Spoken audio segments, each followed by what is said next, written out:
Yes, people, we are back. Welcome back to the channel. Welcome back to the show. It's myself and an unbelievable guest, and I've got Hassan with me. Bro, how are you, man?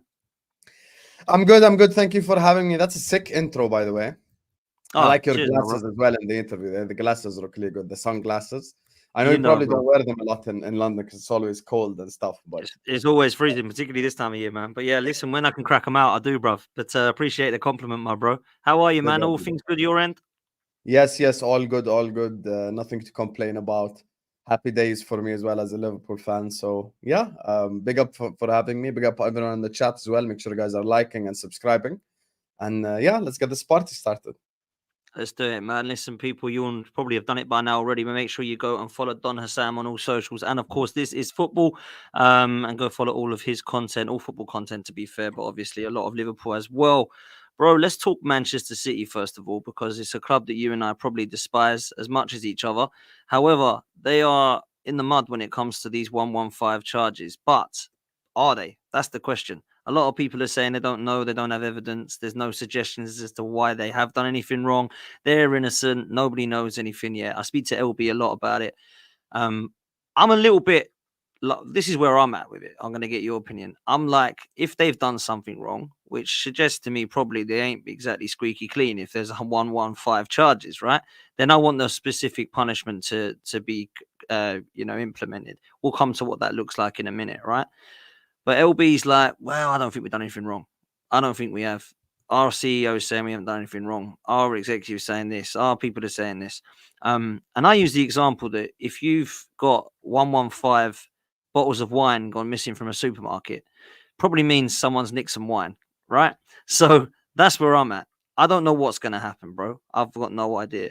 But I want to get your thoughts on your opinions on Manchester City's charges and what you think the punishment should be, bro. I mean, deep down, if everyone had a gun to their head and you were asked whether they're guilty or innocent, everyone probably say guilty, to be honest with you, other than City fans. So I expect LB to say that they're innocent. Obviously, that's what LB is gonna say, the fraud. But look, I think the thing is with this whole FFP stuff and this whole charges stuff, I think the Premier League have put themselves in a position where the punishments have been so harsh on.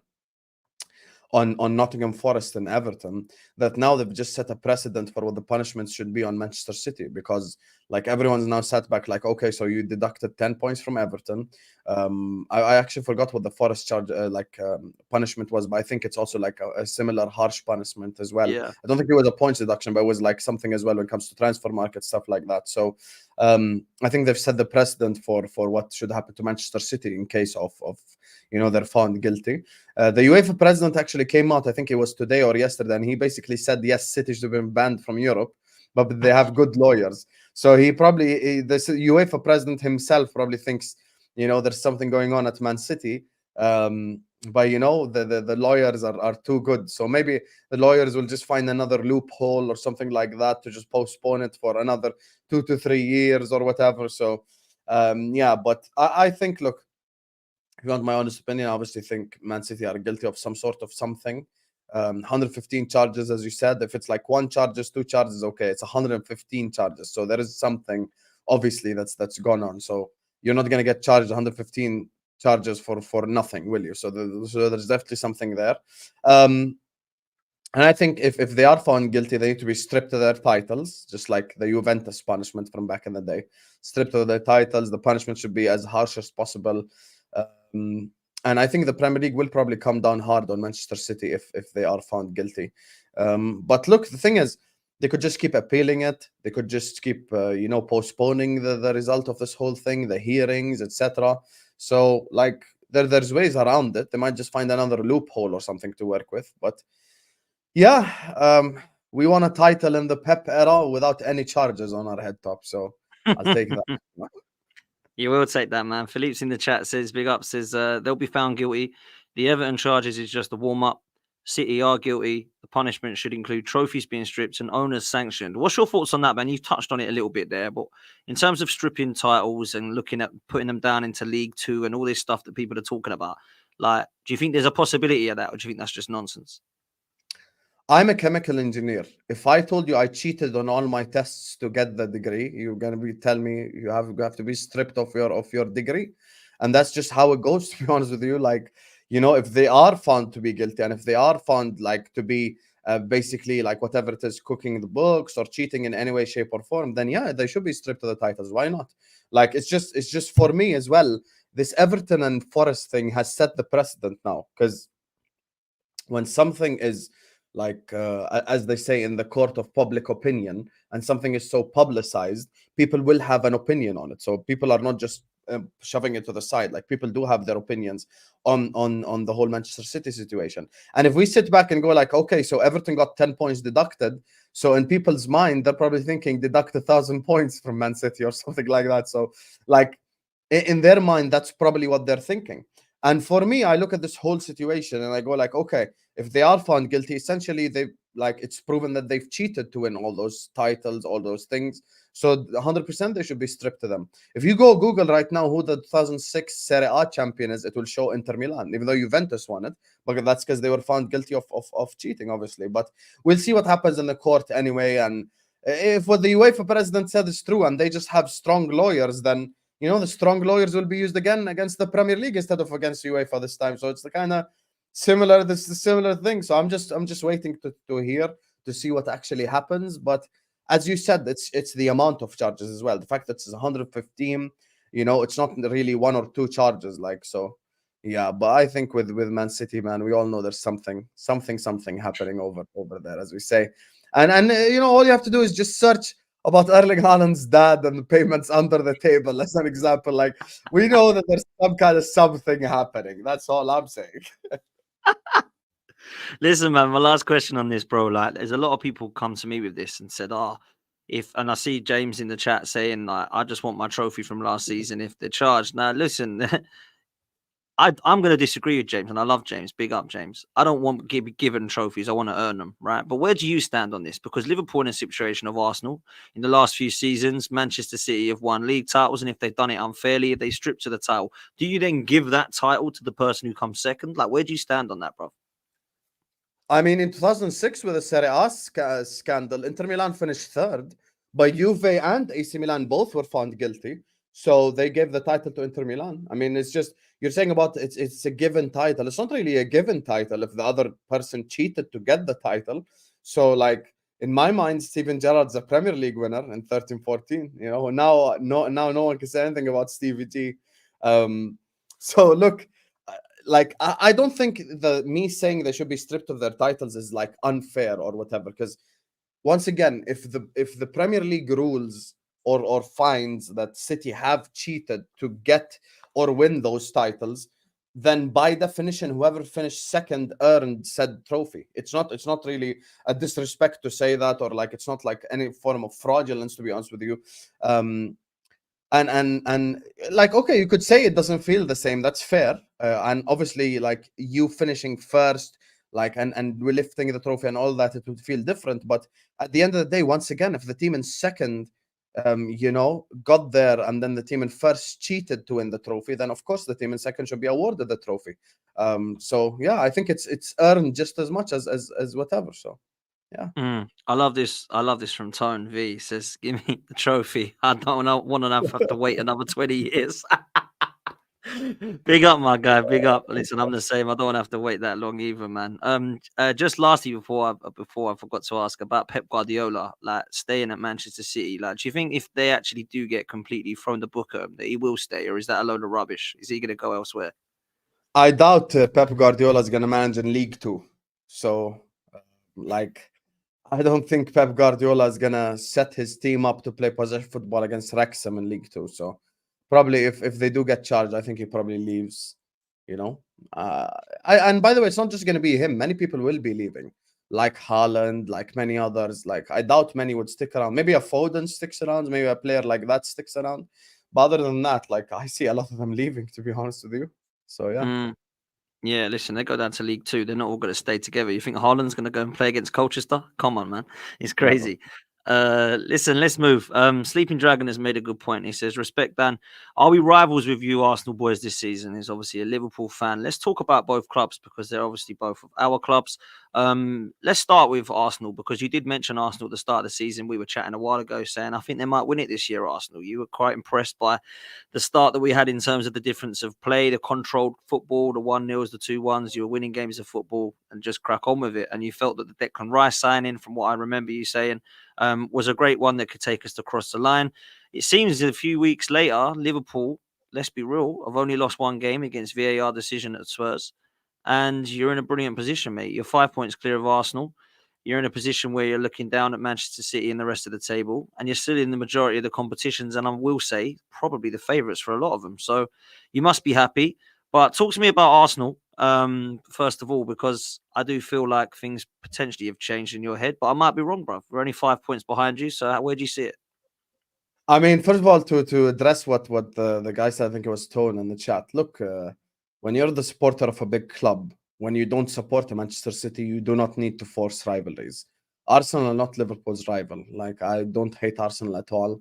Obviously, our rivals are Man United, Everton, and to a smaller degree Chelsea. I don't really hate anyone else in the league like that. I can hate Manchester City, obviously, because of what's happened over the last 5-6 years and the 115. But other than that, I have no reason to hate Arsenal, to be honest with you. So even usually when we've been crap, you've been good in my lifetime, and when you've been good, we've been crap. So it's just like we've never even really had like a race thing or anything like that. So yeah, I think Arsenal this season,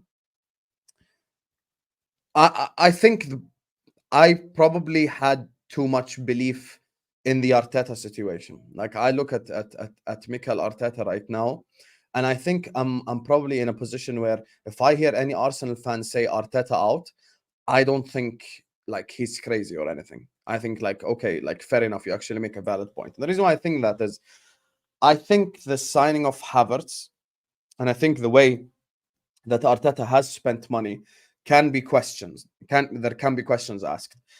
Now, I still think people don't like this opinion, but despite the money spent on him, I still think Declan Rice is the signing of the summer for me. I think he's been absolutely phenomenal this season. He's been overall the best midfielder in the league, if I'm saying based on form this season and performances.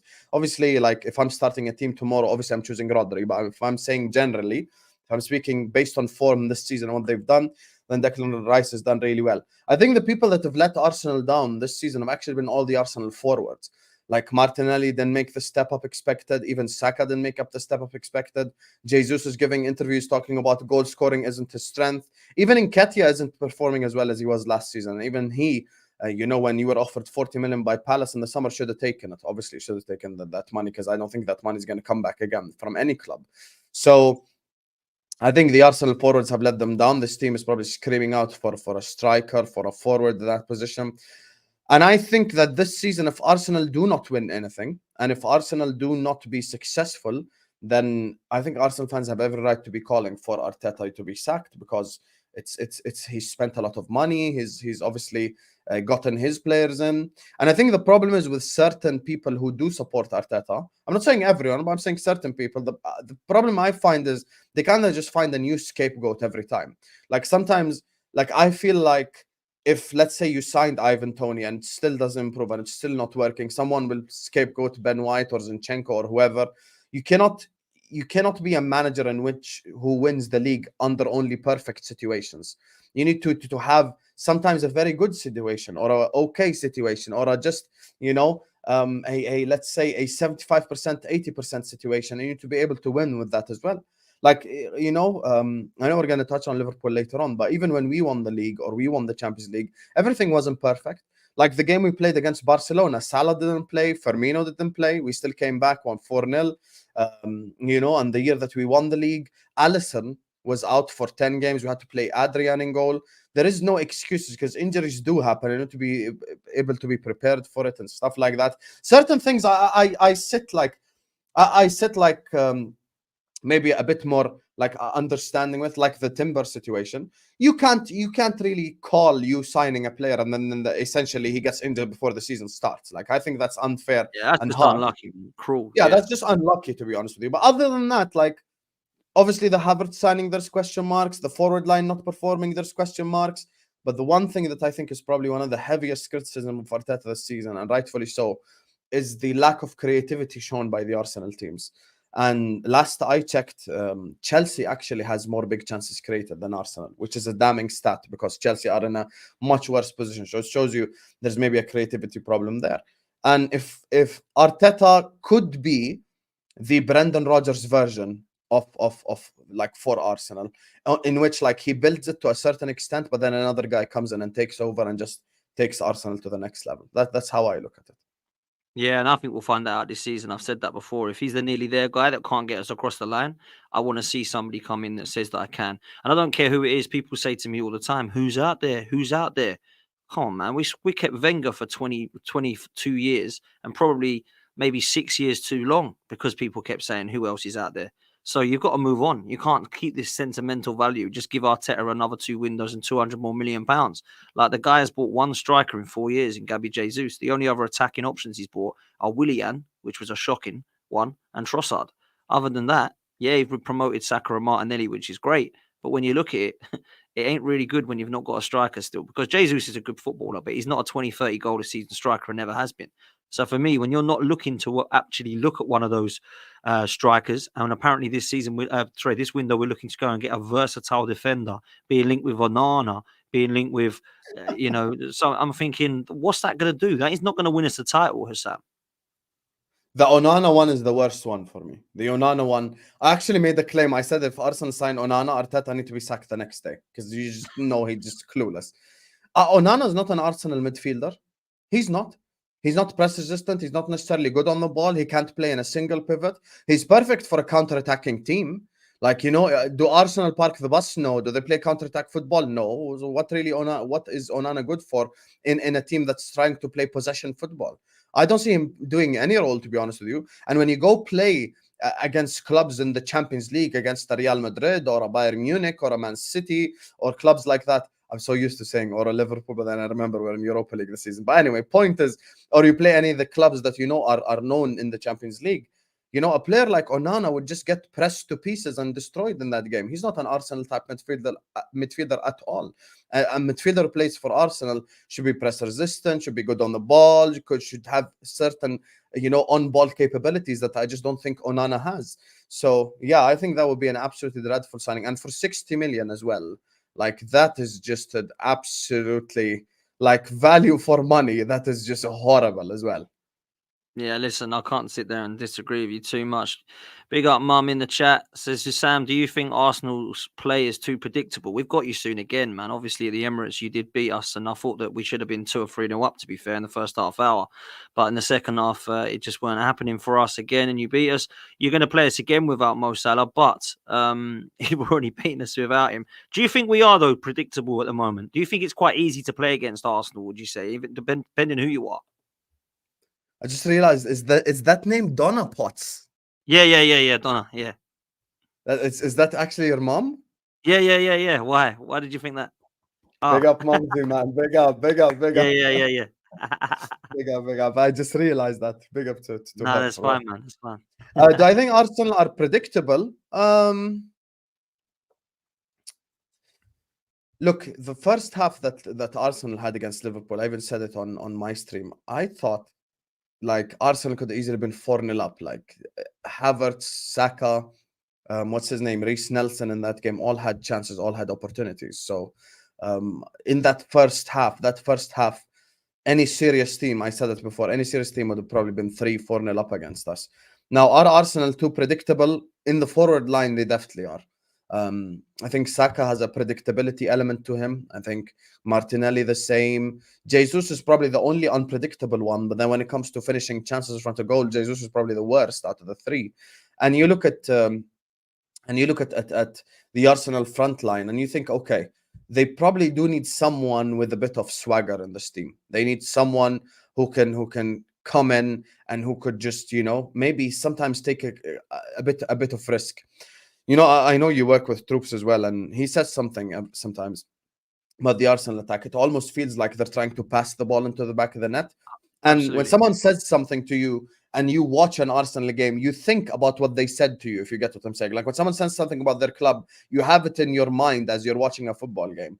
And that game against Liverpool, there was a moment where Reece Nelson was one-on-one against Trent. He then proceeded to pass it to Odegaard, who passed it to Rice, who passed it back to the centre back. And it went from the winger being in a one-on-one position with the right back to suddenly the centre back having the ball. So obviously, there is an element of trying to pass the ball into the back of the net. I think there needs to be a lot more risk taking, because risk taking is what, if you take risks, you get awarded. Like 90% of the games, if you take risks, if you try doing something, you get awarded. Like that's the reason why, for example, the Fulham draw, I actually did not say anything negative about Saka that game as an example, because I thought Saka actually tried to take risks, dribble past a player, shoot, etc. I thought other forwards had worse games, had a worse game. Sorry, so there is probably an element of like predictability there in the forward line. But other than that, I think you have a built team right now and a team that's ready to win. I just think it's just a forward line that needs a bit changing. And that's why I think Ivan Toney would have probably been the perfect signing, because he has that swagger about him as well. And he could pass, he could shoot, he could create, he could do everything you need. Essentially, the chances Jesus gets and he missed, Toney would score and he would offer you the same level of creativity as well. Yeah, man. Listen, let me throw this super chat at you because I think it's kind of linked into what I was going to ask you. Cryptic, big up. It says, I'll provide the link to the Arsenal website. The directors decide transfers, not the manager.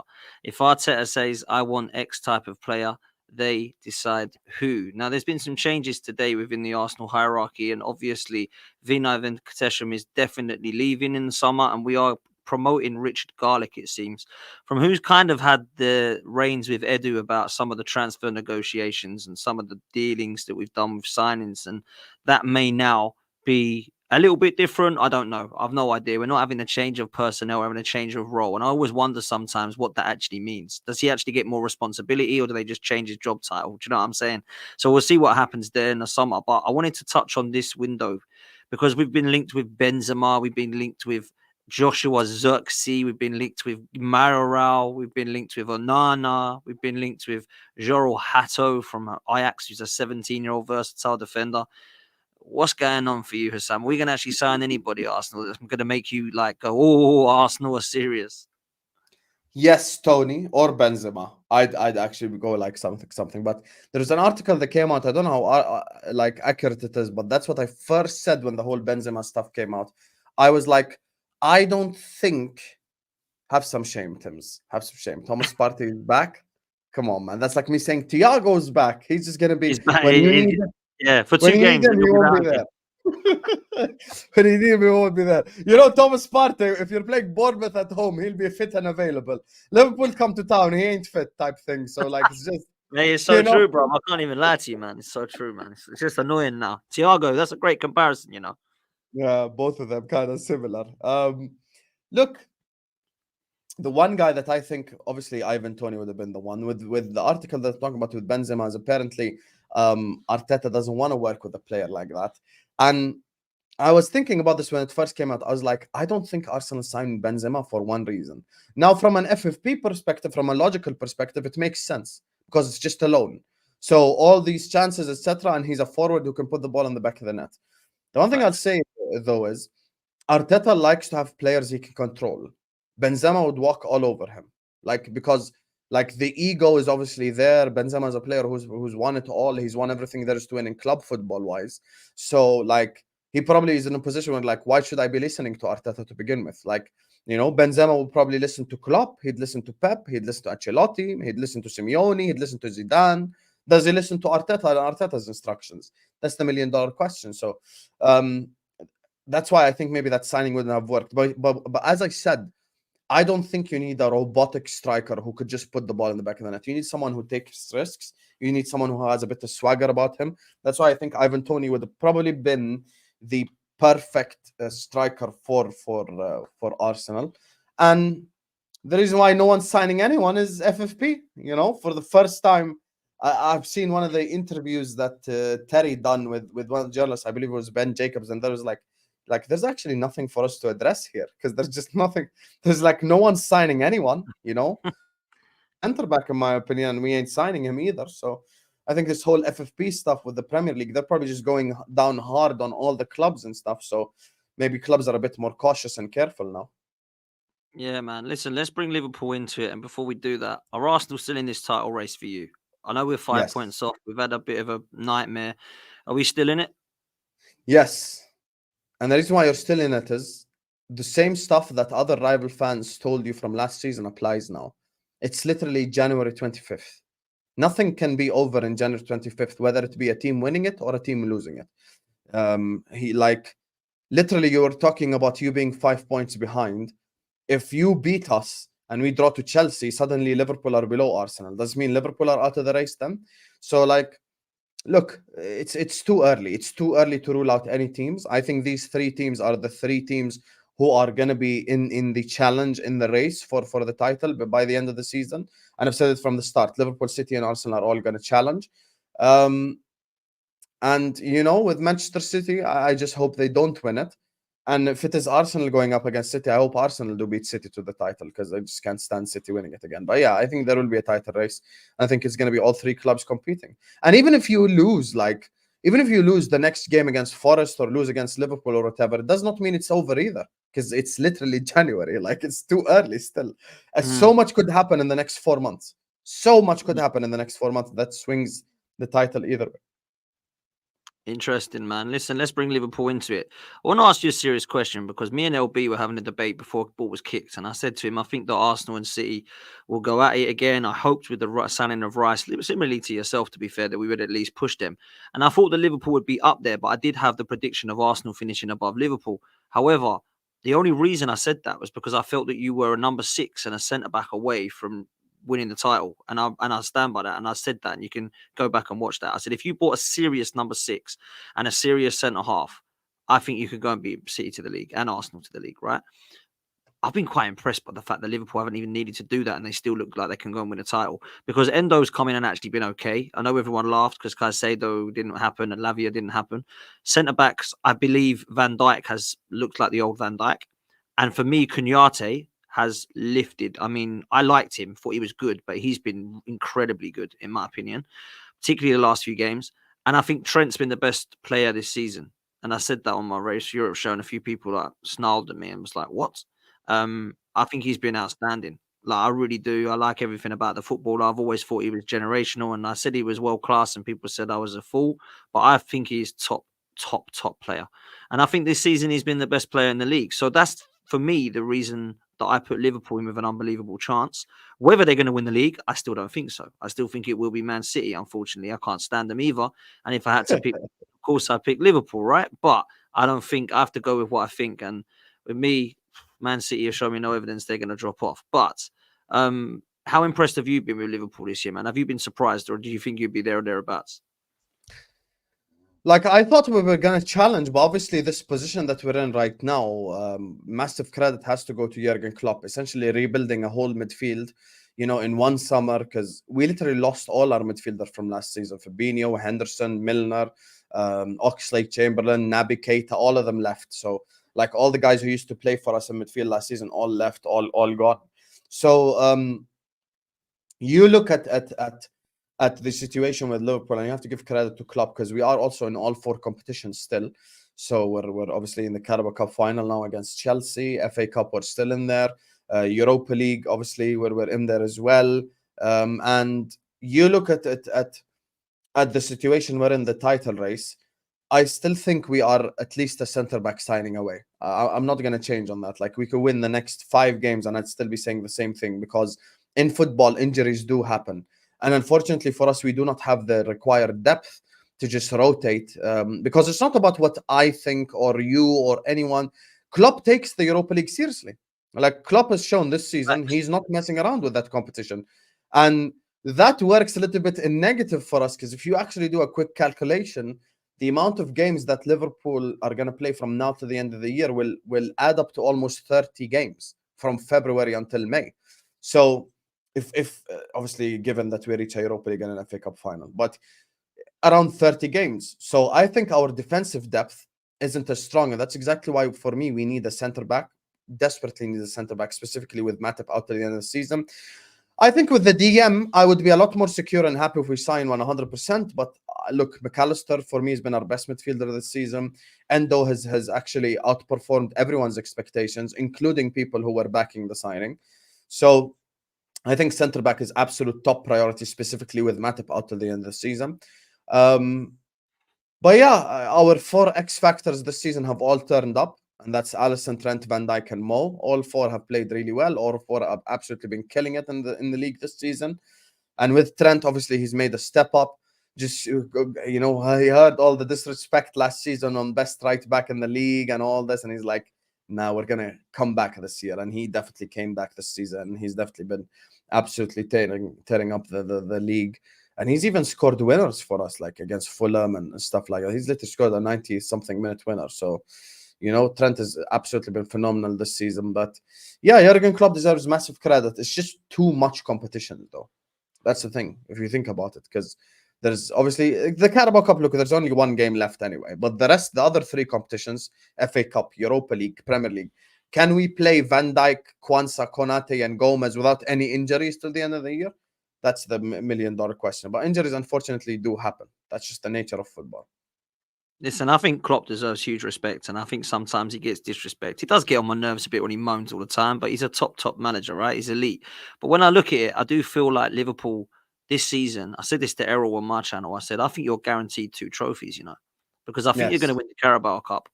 I think that you're going to beat Chelsea. Like, they are terrible. I'm sorry. I don't care what anyone But tells me. anything can happen in a final, though. Anything can happen. Yeah, one-off game, but I still put in Liverpool, man. I don't think like Don was on last night trying to tell me that Chelsea are back because they beat Middlesbrough now by 6, and that Cole Palmer is better than Saka and all this. Like, it's just like, wow.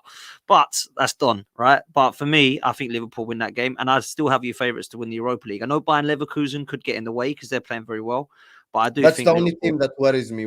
Like, that's the one yeah, team right there. yeah, they've been really good, man, to be fair. But listen, I feel that Liverpool will be there or thereabouts. Let me ask you lastly on Liverpool. I asked this question on Race for Europe show, right? And I don't really know that people made a decision, but I know my decision. Is Jota a better finisher than Robbie Fowler? I mean, I didn't grow up in the 90s, and that's probably Oh, best okay. era of Robbie Fowler. I've seen maybe Robbie Fowler towards the latter stages when he came back under Benitez as well. But Fowler as a finisher, I think is probably one of the best the Premier League's ever seen. Like, Facts. I think if we're just talking as a finisher, if the Yeah. question is just finishing, then I think you could actually make a genuine argument for him being one of the best finishers in the entire league's history, because that was his forte, putting the ball in the back of the net. That's what he was best at. I think Diogo Jota still needs to do a lot more to be considered in that conversation. But Diogo Jota is a very good finisher. Like, I don't think anyone could deny that. Like, he's a very good finisher, left foot, right foot, even the headers. But yeah, I look at Robbie Fowler and the kind of the different type of goals he had, whether it be left foot, right foot, whether it be header, even took penalties. Like, guy could score goals in all the different type of ways. So yeah, I'll probably go Robbie Fowler based on what I've seen of him. But I think Yeah. Diogo Jota is a fantastic finisher. I grew up on Robbie Fowler, and he's the best finisher the Premier League's ever seen for me. Oh, he's unbelievable. People will throw names. They'll throw Ian Wright, Van Nistelrooy, even Jermaine Defoe, some of those type players that were just, you don't look at them as unbelievable strikers, but you look at them as finishers, pure finishers. Even Alan Shearer, Wayne Rooney, they all scored unbelievable goals. Andy Cole, another one. But for me, Robbie Fowler, he just never missed. One-on-one, never missed. And I just grew up with him thinking, wow, and he obviously scored a hat-trick against Arsenal, quickest ever at the time. It's obviously been beaten since then. And I'm thinking, who the hell is this kid? I think he was about 19 at the time. And I thought, jeez, he's good. And I was young myself. And I grew up on Robbie Fowler and those players. And I thought, wow. But it just made me laugh that Carragher was mentioning him in the same bracket, saying Jota is better than Fowler, Owen, blah, blah, and name. And I'm thinking, calm down, Carra. Like, listen, I think he's a very good player, Jota, right? Very, very good player. But as third times as finishing, I think Jota's a killer, right? One of the best in the league right now. Carragher's punditry is good on everyone except Liverpool. Just don't listen to Yeah, him when that's it comes fair. to Liverpool. But Like, Gary Neville, I used to say that about Gary Neville, but now his commentary's getting worse about everyone. Gary Neville, I mean, crikey, I listen to him now. When he first came on the scene, I thought, you know what, fair play, man, fair play. But now, Jesus, crazy. Anyway, it's mad, bruv. Like, he's mad, bruv.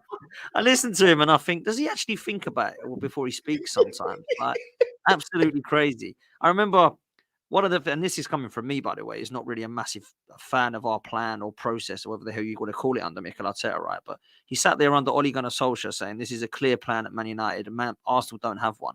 And I remember sitting there at the time thinking, what is the plan at Man United? There isn't one. And he just got muddied. And I just thought, what are you saying, bro? Like, Arsenal don't have a plan, he said. Arsenal clearly don't have a plan. I think everyone could see the plan at Arsenal. Whether you thought it was going to work or not, right, is different. But you could see Arsenal actually had a plan. I was just worried that it was going to work. There wasn't a plan at Man United. And to be fair, bro, there still isn't a plan at Man United. There are shambles, right? Yep. Absolute shambles. I mean, it's funny. Yep. I hope it continues, right? But it's just absolutely crazy. But anyway. Long may it continue. 50 years Yeah, of man. misery. Absolutely, bro. Listen, let's touch on Spurs and Villa, because they have impressed this season in terms of where we thought they were going to be. I think Aston Villa under Unai Emery have been phenomenal, to be fair, and it actually put some of the Arsenal fans in the mud a bit for who was slagging off Emery. He can't talk. Get rid of him. He's terrible. No one understands him and all this. Which, to be fair, I'd had enough by the end of it, but I really did feel like there was problems at the top that weren't supporting him. Like Arteta is getting back now, right? So that's Emery. If you look at the form table of Villa, they're like second or third in the form table since he joined. It's just incredible what he's done there, right? And then we've got Postecoglou, which I'll come on to. I'll come on to next. Talk to me about Villa, because Villa were favourites for the Europa Conference League. I think they're probably looking like they'll be disappointed if they don't walk away with Champions League football this season, if there are 5 places, which we believe there is going to be. That would be an incredible season, a trophy in Champions League football, right? Of course, for Aston Villa, 100%. Now, I think Villa are going to fall off. I don't think they're going to finish in the Champions League, because we've seen this before. You watch the Premier League growing up. We've seen it 100 times, man, with Leicester, with so many different clubs, West Ham. We've even seen it with Everton a couple of times. We're like, oh, Everton have had a really amazing start to the season. Can they carry it on? And blah, blah, blah. And it's just like, I think Aston Villa will fall off before the end of the year. They probably maybe finish 5th, actually. So dependent on, like, maybe if Liverpool win the Europa League or the English teams do well in the Champions League. Obviously, Newcastle and actually not Newcastle, to be fair, because they at least beat PSG. But obviously Manchester United embarrassed the coefficient when it comes to the English game, to the English league. So I think that might affect it negatively. But definitely, look, a Conference League and a top 4 finish, or even a 5th place finish, would be a fantastic season for Villa. Now, I still think Unai Emery is not a manager that I think could manage a big club, because when I look at managers, I think certain managers are made for certain football clubs. Like, I've given it as an example. If I become a billionaire and I buy Brentford, the perfect manager would be Unai Emery to take me to the next level. But if I become a billionaire and I buy Liverpool, Arsenal, City, Chelsea, whoever, I wouldn't employ Emery. I just wouldn't, because the 2 big clubs he's managed at, he's failed. Like, it's just people like to always do revisionist history. I don't. At Arsenal, he failed. That end of the year, he had the easiest run for a top 4 finish. And even me watching football that season, I was like, definitely like Arsenal gonna finish on the top 4, and you ended up not finishing there. And the Europa League final against Chelsea, that in itself, who was manager? Unai Emery. When he was the PSG manager, he had a 4-0 lead against Barcelona, and he actually that was crazy. had the worst bottle job in Champions League history with PSG, like at the time as well. So I think Unai Emery revisionism, I don't like it. I think he's a mid-table manager. He's a perfect manager for the club he's at right now. I think he could make the step up. But for Aston Villa's level, 100%. We're getting 5th place or 4th place and winning a Conference League is a successful season to them. Now, when it comes to Ainge, I think Ainge is extremely cringe. I think he's the most cringiest manager in the whole. He's so cringy. He's so cringe, and he plays up to the media. This is probably my 2nd or 3rd time here, so I don't want to say wild shit, but I just can't stand it. the You guy. do it, man. I don't care, man. Listen, he's just such a insert, word for the media. Just such a biggest kiss ass I've ever seen. So cringy. Honestly, Ainge Postecoglou is cringe, and I think Ainge Postecoglou is why Spurs are in this position, in a good way and in a negative way, because I hate managers who can't twist their principles a little bit.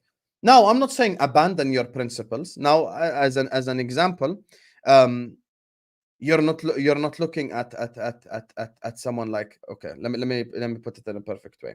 When we had no center backs, the COVID year, 2020, 2021, all the center backs got injured. Klopp didn't abandon the way he played football, but Klopp just told Reece Williams and Nat Phillips, just sit back 10 yards, just go back a little bit. And I think with Spurs, one of the main reasons of their as well little bit of a downfall that they've had compared to what they're doing at the start of the season is actually Ainge. So he's the good and the bad to the Spurs side. And I think first season tax, I mean, you guys have spoken about this as Arsenal fans, like Saka last season playing right wing, he kind of took the league by storm, surprised everyone. Now, second season in, he's getting double marked and triple marked, and he has to figure out ways. I think that's Yeah. going to be the interesting challenge for Postecoglou, which is like, are you going to, now when more and more people respect Spurs, are you going to essentially like figure out how to deal with their plan B to your plan A? So, yeah, I think there's still questions to be asked. And by the way, people act like Postecoglou is a young manager. Bro, he's been managing since before I was born. Before I was born, and I'm 28. Like, he's been managing for a long ass time. Like, he isn't no Arteta. He isn't no, young manager. He's not no Xabi Alonso. He's been managing for a long time. So, yeah, that's what I'd say on Spurs. And Spurs ain't winning anything this season, by the way. They're gonna beat City in the FA Cup, and then they're gonna lose to us. Listen, I don't even know that they'll beat Man City, if I'm honest with you, bro. But we'll see. They can't seem to score at their ground, Man City. That's what I think makes weird to me. Man City cannot score at this Tottenham ground. It's bizarre. Anyway, listen. Before we wrap up, because I know you've got to head over to Troops, so make sure you do stay tuned, people, because I'm redirecting over to Troops TV because the Back Again podcast will be straight after this. So make sure that you do that. Make sure you go follow This Is Football as well. There's well over 350 of you in here, so make sure that you do that. Listen, Sam, lastly, my thoughts on Spurs and Ange are very similar to yours. I actually think he's done a good job. I think he's surprised people. I think he's come in without Harry Kane and made good signings. I think most of them have been hits. I just think the Spurs fans are the ones for me that are crazy. The Spurs Yes. fans for me are absolutely wild. And I said, look, Conte had you in fourth place. This guy's got you in fifth, and you're getting incredibly excited. Just calm down a little bit, right? And I love Henry Wright. They And I want to beat show it Bournemouth later. and they started singing, "We have our Spurs back." What do you have back exactly? What, Yeah, attacking what is it football? back? What back? What? I don't get that right. But listen, I think for me, when I look, because I love Henry Wright, he's one of my favorites, right? But he said to me, I think we might have found our Klopp. I think we might have found our Klopp. And I thought, let's just calm down. Calm down. I know what he means. He's excited, and I get it, right? But come on, let's just calm down and let him try and win something, because you're not going to win anything this season. They went out of the Carabao Cup to Fulham, right, in a Spursy fashion. They went out of they're going to go out to Manchester City, in my opinion, tomorrow night. They're not going to win the league, and they're not in Europe, so they're going to have no trophy again for another year. So for me, to say Spurs are back without winning a trophy, what back doing what? This is what I don't get. And there's a lot of Spurs fans I respect, right? There's a lot of Spurs fans I absolutely love, good friends with them, a lot of them, right? But some of them, I look at them on this Twitter and I look at them on some of the channels and I think, wow, what is going on? And like Deji is one of them. I love Deji. He's on my channel when he goes on This Is London with me and D Lawless and Don. But I'm like, Deji actually thinks Tottenham can win the league and he thinks they're going to finish above Arsenal. And he's genuinely Hey, like, no, believe in yourself. I can date Rihanna. Fuck it, why not? I'm gonna go to the gym after the Back Again podcast. We'll continue to lift. Maybe one day I could become like I don't know, like a Gucci underwear model and meet like Rihanna or Beyonce and shit. And I could find, yeah, you should believe in yourself. Why not? I don't have a problem oh, with Spurs fans getting excited. I have a problem with the media kissing Ainge's ass all the time because I think that's cringy. Like Gary Neville. Like, why is Gary Neville calling Ange Postecoglou classy? Was Ferguson classy for 30 years? Was Ferguson classy during the Ferguson Wenger era? Was Mourinho classy? There was no. By the way, this is part of Premier League heritage. Having managers who go at each other, having managers who call out referees, shit like. I actually love that. For Ange to go like, oh, it's just. I think all the managers need to get on with it. Yeah, it's easy for you to say when you have been robbed with a red card and with a goal that should have been given. So I just think Ainge is extremely cringy, to be honest with you. I think the media reaction to him is cringy, but he's done a good job, as you said. Now, the reason why Spurs won't win, Dan, is not Ainge or anyone else. Or I'm not even going to say Spurs DNA. I'm just going to be honest. The reason why Spurs won't win anything is Daniel Levy, because he's the common denominator with all the failed managers. And you want the prime example? Look at it right now. Tottenham are not in any FFP problem. And factually speaking, at the start of this month, they were what, like 2-3 points off the top. Why didn't they go and sign Ivan Toney? Why didn't they go and spend money? Why didn't they go? Like, obviously, you're looking at Spurs and you're like, okay, I see Ainge's doing a good job. I see that their players are stepping up. If I add 2 or 3 pieces, you can possibly win the league. And they refuse to spend money. Spurs are the club that, in their best ever era in the Premier League, decided to build a stadium. In the time where they should have been focusing on winning something with this group of players, they decided to build a stadium in the worst time possible. You had 25 years of mediocrity to build a stadium. And the one time you have a manager and you have players who are capable of winning the league, you end up building a stadium. And you look at Spurs as well, by the way. If you remember, 1819 and 1920, Spurs and Liverpool were in similar categories. It was like, we all know City's up here, and these two clubs are racing to kind of get to City's level and see who gets there. Liverpool done 2 or 3 smart signings, Alisson, Van Dijk, etc. And Tottenham Hotspur signed no one for 2 years. And that's why they didn't win anything. So Daniel Levy is the common denominator. That's why they won't be successful. Ainge won't be successful. Bro, Mourinho won everywhere except Spurs. Prime Conte came from winning the double with Inter, couldn't win anything. You know that. And Conte's speech, go watch Conte's speech before he gets sacked. He actually spoke facts in that speech as well. Yeah. About how the owners and the club and Daniel Levy, blah, blah, blah. He spoke the truth. He spoke the truth that probably even Spurs fans agree with, but they just hated the messenger at the time, so they called him out for it. Yeah, man, there's a lot you've said there I agree with. I think Daniel Levy's done a lot of good at Spurs in terms of like where he's taken them and where he picked them up. But actually, the lack of ambition there has definitely been to go to that next level. And I think sometimes Spurs fans forget where they were and what Daniel Levy has done to give them Champions League football, put them in that stadium, allowed them to have youth facilities.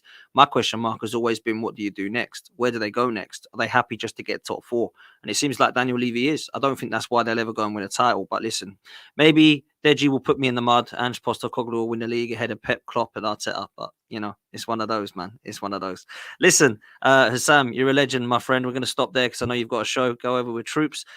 Big up, man. Make sure you go follow This Is Football. Absolute pleasure having you on, my friend. Yeah, no worries, no worries. Thanks for having me. Big up everyone in the chat. Make sure you guys are subscribing as well to Dan's channel. Make sure you guys are liking. Share the video everywhere as well. This guy puts in some elite content. I keep watching all the Arsenal fights with Northside and Igal and Dawood and Jess. Like, I love how triggered they all just get against each other. So I like to watch that sometimes. So big up to you for having me. And yeah, let's work together again soon as well. Absolutely, my bro. You're always welcome, man. Listen, stay tuned, people. You're going to head straight over to Troops TV. It's going to be Hassam Back Again podcast. Hassam, Flawless, Lewis, and Troops. So make sure you stay put. Take it easy. Thanks again, Hassam. Thank you for the chat. We'll all see you later. Take it easy. Right off your peace.